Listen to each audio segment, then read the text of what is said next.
Welcome to episode 91 of the Get Well With Me podcast. I am your host, Adrienne, and together we are exploring the healing powers of our unconscious minds while leaning in towards a healthier lifestyle.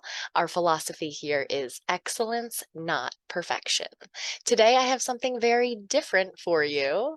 I was recently invited by Justin Schenk of the Growth Now Movement podcast and the Growth Now community, which I am part of, to do a masterclass on sales, closing, influence, and taking a hypnotic approach to such things. I do have extensive experience in this area and I held nothing back.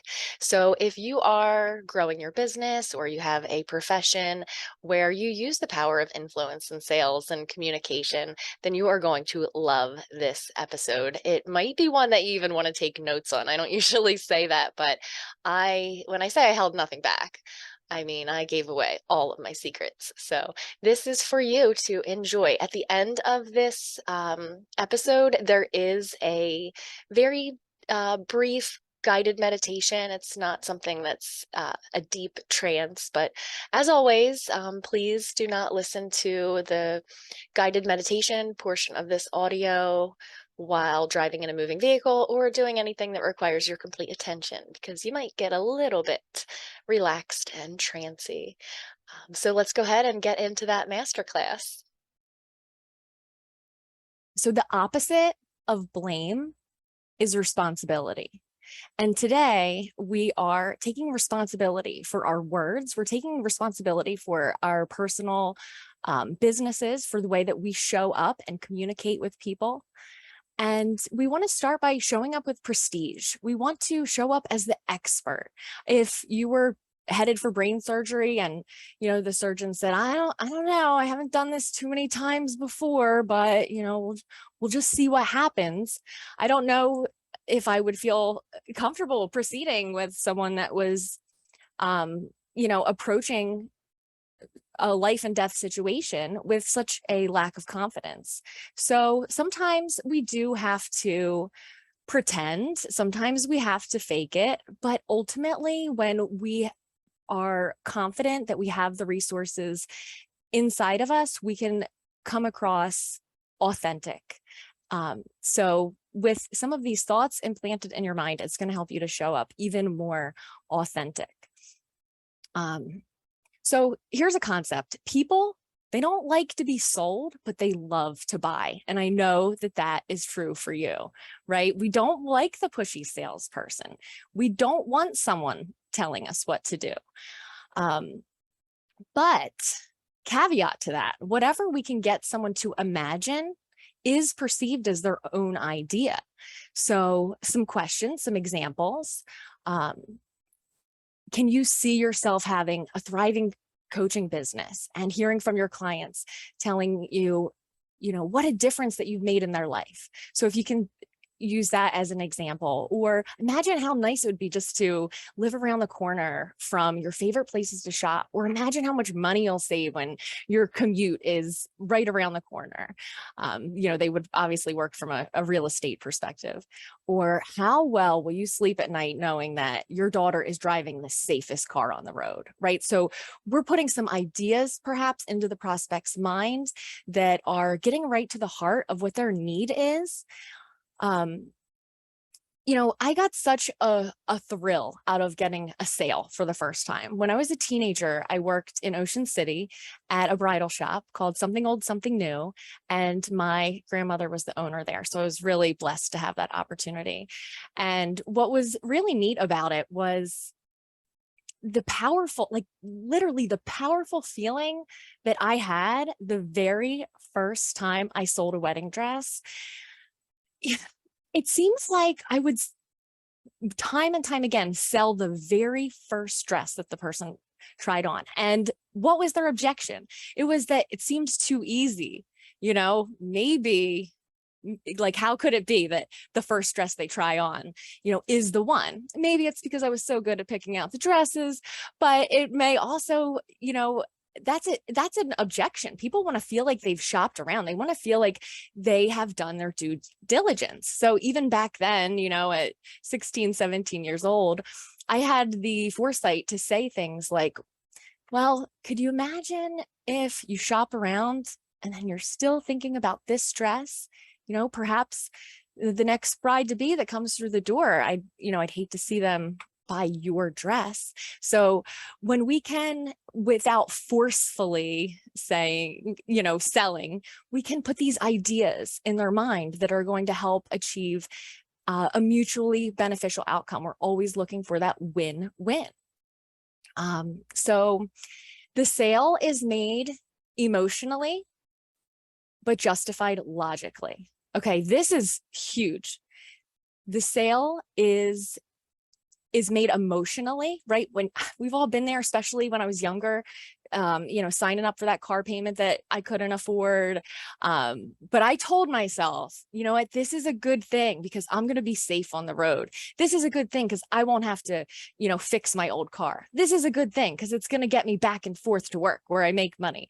Or, maybe it's that Michael Kors pocketbook and I really don't need it. But I really, I've got a crush on this pocketbook. So even though I could talk myself out of it, what happens is when you emotionally want something, whether it's, the car or the pocketbook or something else, we go ahead and kind of decide emotionally, and then we make it make sense, right? So we'll justify it with, well, if I count this as my birthday gift and my Christmas gift, maybe my husband will feel better about it. Or, if this will be the perfect bag, for when I show up at business events, or, you can always find um, a reason to logically justify what it is you really want. And when we understand that that's what's happening when we're asking those closing questions, or even worse, when we're not asking those closing questions, it's really important. So here's a book that I consider to be one of the very best sales books of all time. And please, take this with a grain of salt. But on the other hand, I hope that you will recognize the true power. We've all heard of like Vince Lombardi saying like, this is a football.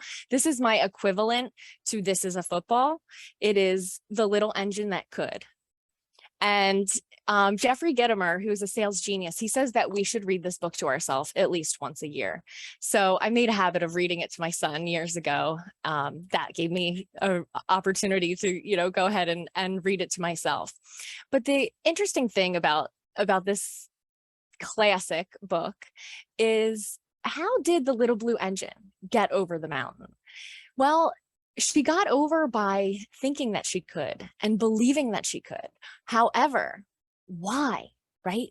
Why did she push herself up that mountain? She did it because her why was deep and it was emotional.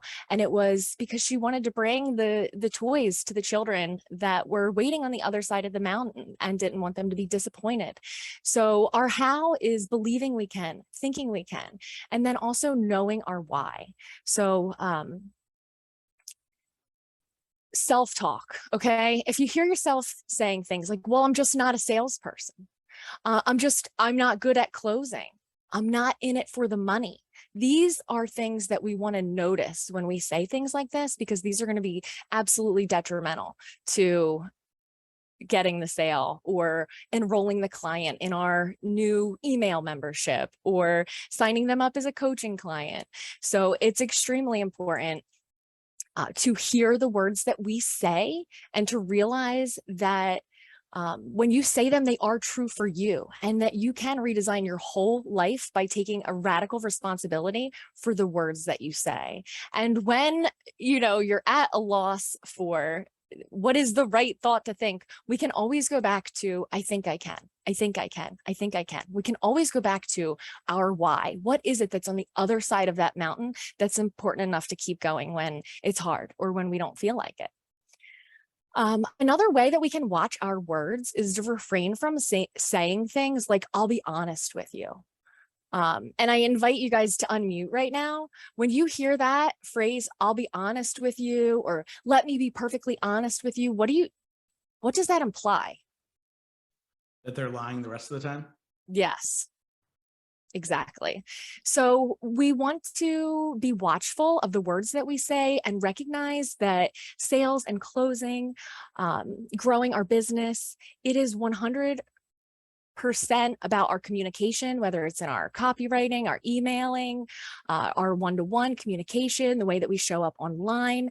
And the words that we say are extremely important. And little things like that can be they can be tweaked, they can be eliminated. I used to have a always say and a never say list, and I'll be honest with you is one of those things that I've put on my never say list. So I'm not condemning you if you've made a habit of saying that. It's certainly commonplace.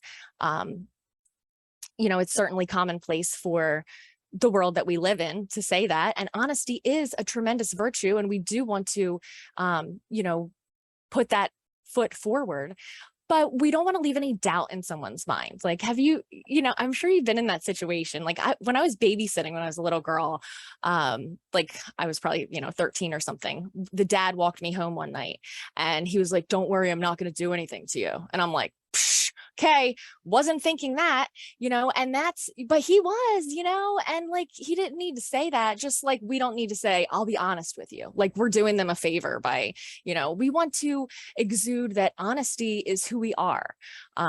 So that's a little tidbit there. Also, recognize that every potential client is tuned into the same radio station. It's WIFM. How could that be that everyone is tuned into the same radio station? Because WIFFM stands for what's in it for me. And you know this to be true for yourself. When somebody's making a proposition to you or trying to convince you to do something or sign up for something, whether I can even see myself now sitting at the Growth Now movement, and, Justin presents this opportunity to join a group coaching, I'll be completely straightforward and let you know that what I wasn't thinking was, I wonder how I can serve the community. Wouldn't it be great if I could share all the things that I've learned with this community? No, I was sitting there thinking, what's in it for me? Is this a good deal for me? How can I benefit from this? And to never lose sight of the fact that that is the station that your potential clients are on 100% of the time. So if we can use that information to recognize the frequency that they're on, that helps us to show up in a way that's going to make the most sense for them. So another tidbit that might be helpful is to use the word imagine. Imagine is a really powerful word because you can say it so casually, but it's actually it's a command to the subconscious mind. And when you tell someone to imagine something, they can't not imagine it. If I say purple elephant right now, don't think about it. Our subconscious minds are always producing images based on the words that we hear. So something we can use is imagine. Now, where did I get that? I have this little beat up printout. I think I sent this to Melissa, and I'd be happy to share it with you. It's from Phil M. Jones, and it's Magic Words. What an incredible short book. Magic words. I mean, it just goes in here from just imagine, or before you make up your mind, or I'm not sure if it's for you, but what's going to be easier for you? And you just saturate your mind with these questions. So when the opportunity arises and somebody is speaking to you and confiding in you about what their pain point is, and you have positioned yourself to be the solution to that pain point, that these closing questions and these influential communication techniques, they're going to just happen. They're going to just surface when you need them. I have a little sticky note here. It's on my very VIP paper. It's my Growth Now movement sticky note. And it says SW, SW, SWMO. Years ago, back in the mortgage days, we had a very successful he was a salesman for the local radio station, and he was there to help us figure out what our jingle was going to be and different things. But our boss had convinced him to give us a sales training because he recognized that this man was the absolute best.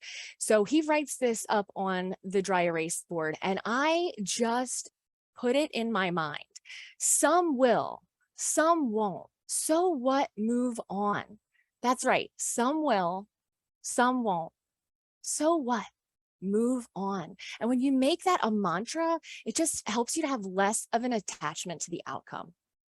Right? Because when we're wrapped up in the outcome, it can create a lot of anxiety, especially if we start thinking that that outcome isn't going to be what we want it to be. But ultimately, we need to have confidence that we're putting in the work, that we're applying our skills, that we're showing up and adding value, that we're putting ourselves in front of people who can say yes to us and we're adding value. So SW, SW, SWMO, it's golden as a mindset. Okay, here, this is huge. Like, if I could probably give you one thing, it would be this: questions are the heart of sales. Ask questions, get them to tell you their why, and you will actually hold the key to the close. Right? Like, why? What is their pain point? What is the problem that they have? What is on the other side for them if you're able to truly provide a solution? That is the key to the close. And you can frame your, your email drips and your landing pages and your website and all of those kinds of things. It all becomes clear when we're asking the right questions.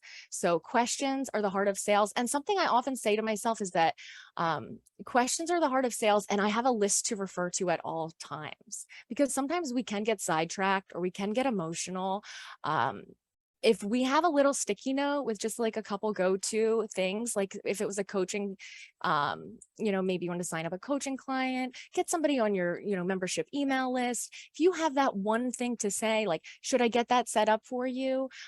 Is there any other information that you need before you pull the trigger? Like, whatever is going to feel comfortable for you in your own words, so it feels really authentic for you, and write it out. Because when you write it out, not only will you remember it, but you can just glance at it. You can just kind of, it's almost like having a little buddy or a little like helper with you. You're like, what am I supposed to say? And to be able to refer to a list of questions that are going to help you to close, they're going to help you to grow your business.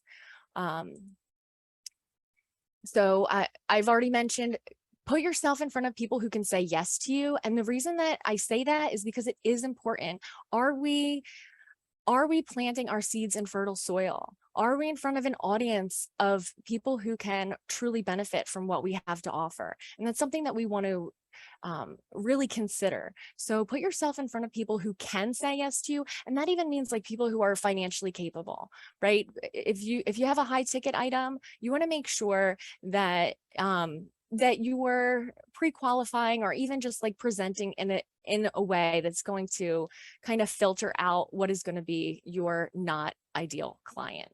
So this is so strong. Take no as a challenge, not a rejection. Okay. So you're going to hear no. And if no to you means the door is closed and then you just go away with your tail between your legs and you engage in really bad self-talk, like, I'm not a good salesperson, I should have done that better, or whatever, that is not going to be most helpful for you to reach your goal. But if you can take no as a challenge, like soon as you actually hear no, you ask the next question, right? And you have a list to refer to at all times. And objections are buying signals. If someone is, looking at your coaching program or your email membership or whatever it may be, and they say, how much does that cost? Buying signal. Okay. Some people immediately think that's an objection. They're like, oh no, they're worried about the price. No, they're interested. They're interested and they want to know what this is going to mean for them. If someone does present an objection, such as, that's too expensive for me, does that really mean that they're not interested? Not necessarily. That might mean that they have a limiting belief about what they're worth. That might mean that they have a limiting belief about investing in themselves. And by asking a few well-placed questions, you can help them see that more clearly. You could say, how much is it worth to you to blank? To feel better, to have confidence, to achieve your healthy weight, to grow your business, to scale your business. Would it make more sense if we could break this into payments, right? Instead of like lowering price or backing down, like offering sometimes a different payment solution can really be an effective way. And they just feel like this relief, like, oh yeah, like I could do $300 today, but like not 3,000 today, So sometimes just kind of chunking that down, finding out if that's a hidden objection. Sometimes people say something's too expensive, but maybe there's something else underneath. So we want to really dig deeply. We really want to ask why, not just once, but multiple times in multiple creative ways. So I briefly just covered like moving to a downsell. So for instance, let's say that price is a serious objection for them and they really are in a position where they want to grow and they want to up level themselves. And the offering that you have for them is too expensive. So you could say something like, I see where you're coming from. It sounds to me like my group coaching program would fit your budget a lot more comfortably. Should we start there and maybe reconsider one-to-one VIP coaching in the future? Right? So now you've moved them from a place where they can't afford it to they can afford it. And you kind of get to test to see if they are sincere about wanting to go to the next level. I know this is a lot. I'm just going to stop for a second. If there's any, I'll just be quiet for like 2 seconds if anyone has any questions about what I covered so far. We're good. Okay. All right, here's one. Persist until you gain an answer. You do not want to have a bunch of maybes on your list. These leads, they're not getting any warmer. Okay. Maybe it makes us feel better to think we've got a bunch of maybes on the list, but the truth is this, don't let them leave you hanging. As time goes by, they're not warming up to you anymore, right? Like if you don't close on the spot, then make a promise to yourself that you're going to follow up, and then you're going to follow up some more in whatever way is appropriate, not being pushy, but it's like, get them to say no. So we can all just like move on with our lives, right? We don't have to be afraid of that. We don't have to be afraid of the no. Every time we get a no, we take it as a challenge instead of a rejection. And also we have confidence knowing when I got a no, that means I did my job and I actually asked for the sale. So you can pat yourself on the back for that every single time. If somebody does leave you hanging and they give you I have to talk to my spouse, be sure to say, is there something specific that you need to talk to your spouse about? Because I want to make sure that you have all the information that you need when you have this discussion. And then often you can get right to the heart of that hidden objection and they'll tell you what it is their spouse, it's usually coming from them. And it is normal and okay to, consult with a spouse or a partner on a serious financial decision. However, it's okay to ask them, who makes the decisions? Do you make the decisions? Does he make the decisions? And say, I'm going to check back to see if there's any information that you need before you decide to get started, right? So you want to plant that seed. Okay, this is golden, guys. This is golden. Saturate your vocabulary with helpful words to gain new clients. I mean, no one else can do this for you but you. It's so easy. Like you think about what is the desired effect that you want to have. You go on Google and you just look up synonyms. I do it all the time whenever I'm creating like a Facebook post or, designing an email. I want to say it this way, but like, how else can I say it? So here are some helpful words. These are not what I consider closing words. I'm going to give you those next, but just saturating our minds, right? With words like trustworthy, valuable, exceptional, valid. People love it when you tell them that's valid. That's a valid point. Genuine, gracious, efficient, agreeable, deluxe, thorough, top-notch, prime, supreme, finest, leading, sensational, magnificent. I mean, do you just feel like the energy rising up inside of you just at the sound of those words? Here's some closing words. Saturate your mind with closing words. Determine, resolve, assure, confirm, settle, arrange, work out, establish. And when you have those words top of mind, the sentence forms, right? Like we are intelligent beings, our subconscious, it shows up for us. And when we saturate our minds with the tools that we need, we are much easier able to show up naturally and comfortably. Saturate your mind with not just the words, but with actual closing questions. Now, these are going to be different for whatever line of business that you're in. But you can start with soft closers. Like, how does that sound? Does that seem agreeable to you? And then you can go into like more specific closing things like, which credit card do you want to use? You know, stuff like that. All right, I'm going to shift gears. Questions to ask yourself. Okay, this has been a lot about like getting into the mind of the prospect. Questions to ask yourself. And this is it. Like this is fire right here. How can I reduce the customer's fear of making a mistake? You know, now think you're that customer. You're on station WIFM. What's in it for me? Well, I'm afraid I might make a mistake. I'm afraid I might spend money on this and then not follow through. You know, I'm afraid that this is going to be too much of a long-term commitment. Whatever it is, how can I reduce the customer's fear of making a mistake? And when you walk through what those potential fears are and what they think those potential mistakes could be, and you can build that solution into your offering, then you're golden. Next question that you can ask yourself is, what advantage do I have over the competition, right? Because I look at it like this. There is so much abundance in the world that you have an advantage over the competition by being you. Somebody might have exactly what you have, but they don't like the person who's offering it.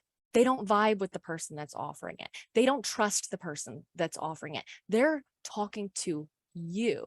So also I encourage you to continue to answer that question, but right off the top of my head, it's your own uniqueness. It's the way that you show up.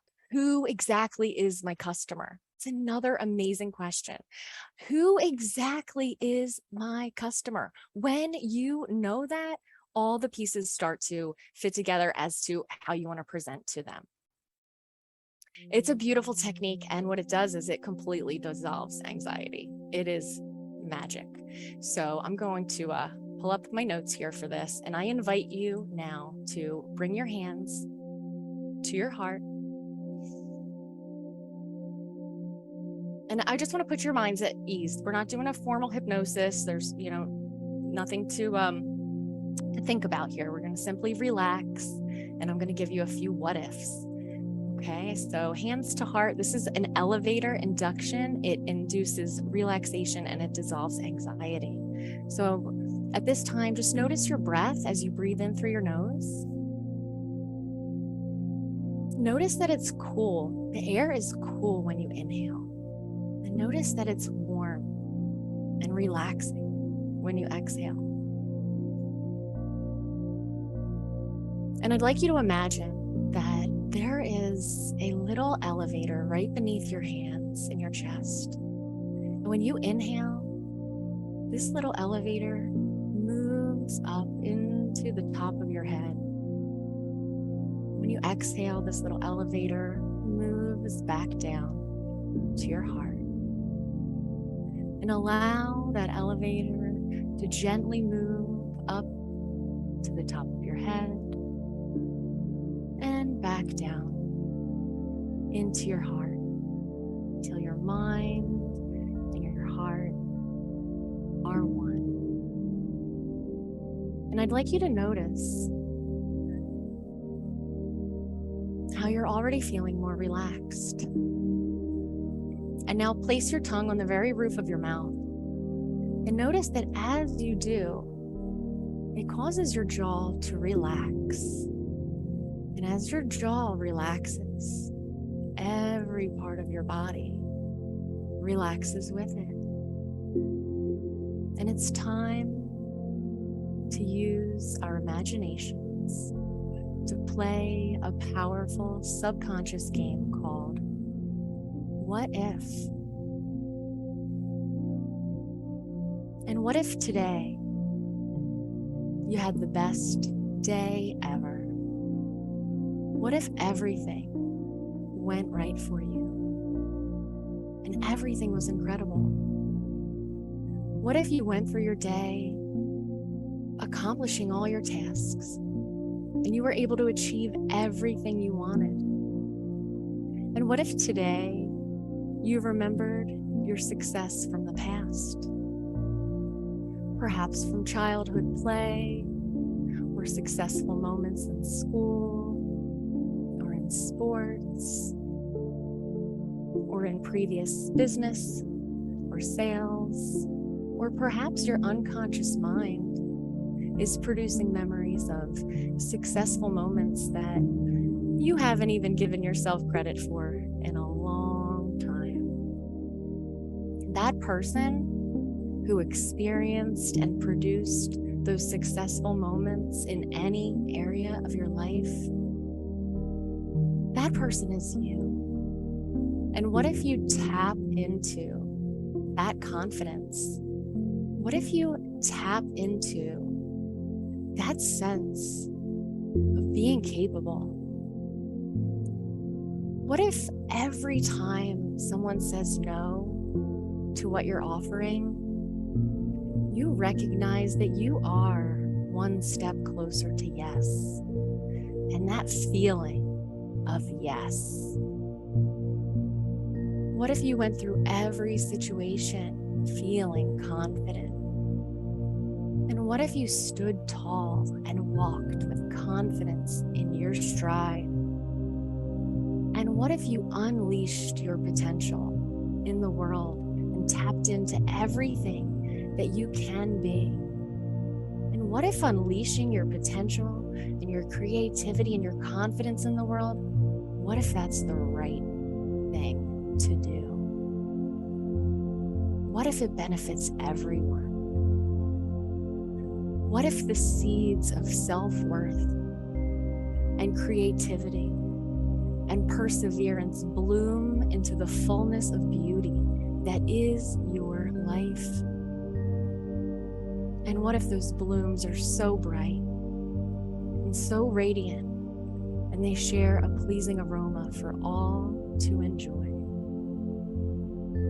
Just imagine, what if? What if you found yourself noticing one thing after another that you are thankful for? And what if your body remembered and implemented the blueprint for success and activated as each new opportunity arises? What if you receive a miracle today? What if you find that your mind is more and more fixed on the most desirable result? What if an opportunity to gain new clients presents itself? And what if you are prepared with the questions to close the sale or enroll them into your program? What if you recognize objections as buying signals?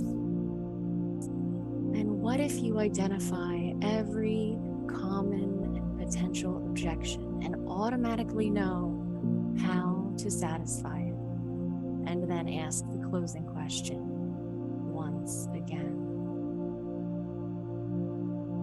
What if you recognize that when someone's rejecting your offer, it's not the same thing as being personally rejected?